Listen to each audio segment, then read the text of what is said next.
All right, this is Deanna Marie, and welcome back here to the Clue Seat. And today we're going to be talking about how there's a difference between blessings that come from the enemy and the blessings that come from God. Okay, so let's get started.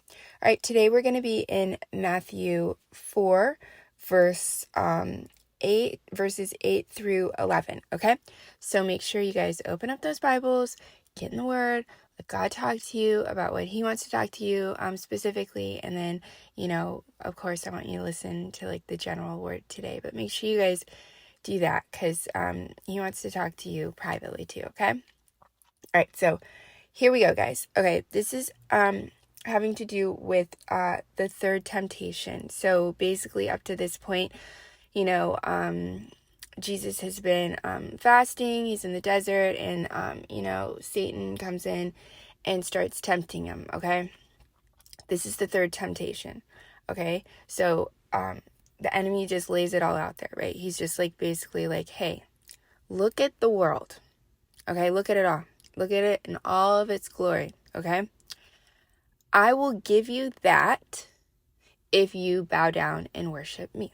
Okay, Jesus says, he spits his Bible verse and basically says, only worship God, be gone, and then that's it. Okay, so what does that mean for you? Okay, you guys need to understand the difference between the gifts, the blessings that God gives you, and be able to recognize those. And then you need to be able to recognize the ones that the enemy's trying to give you, because the ones that the enemy gives you, there's always a cost. Okay, when Jesus was healing people in the New Testament and doing that, he never said, hey, do you want to be healed?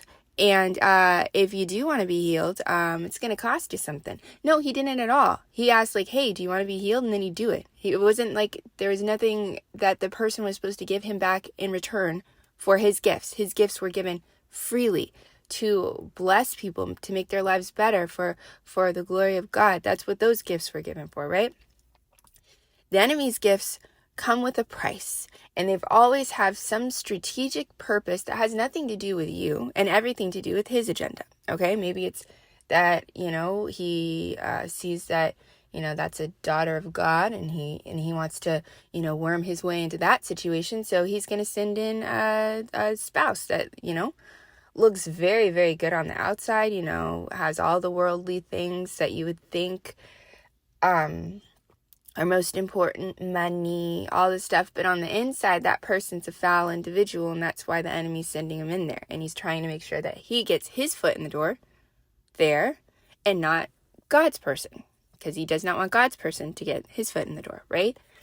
So you need to be able to recognize who's giving the gift and if you should allow it into your life, because that's going to save you a whole bunch of heartache, okay? Because in the end, Jesus could have taken this route, got the glory from doing all of the other stuff, and then he wouldn't have had to go to the cross and die like that and do that. But God's gift was way better in the end. Yes, it was a struggle. Yes, it was more difficult to get there, but God's way ended with mankind having all of their sins being paid for, okay? It was a selfless gift that was given from God. The enemy's gift, it included all of the goodies and great things that were just going to benefit one person in that moment, and then the enemy wanted something in return for it. Think about that when you're making your career choices, because sometimes a really, really great career, that does not mean that that is from God. I mean, the enemy can make a career look really good, right? Lots of money, you're going to get to do this more, that more, and then you might get into that situation, and the whole time it might be the type of job where it makes you compromise your values. Sure, you have a lot of money, but you got to work so many hours that you are exhausted, you're miserable, you start hating your life, then you're not spending enough time at home, your marriage breaks up. All kinds of stuff can happen if you're out of the will of God. So you need to make sure that you're paying attention to who's given the gift, where it's coming from, and be able to recognize that, hey, this might be from the enemy. Sure, it's tempting. Sure, it looks good. Sure, man, this would be awesome for me to do this. This would really help me out right now. But in the end, it's not going to help you out.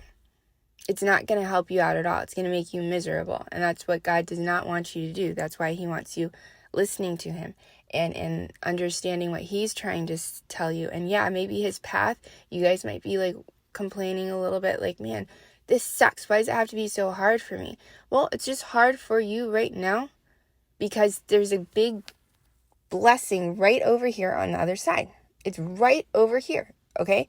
And he wants you to get it this way, and the enemy wants to make sure that you don't get access to that, so he's going to try to stop it by sending a bunch of tempting crap in the beginning. So you need to be very cautious, especially when you are dealing with spouses and stuff like that, because there's nothing more that the enemy wants to do than make sure that you're not with who God wants you to be with, okay?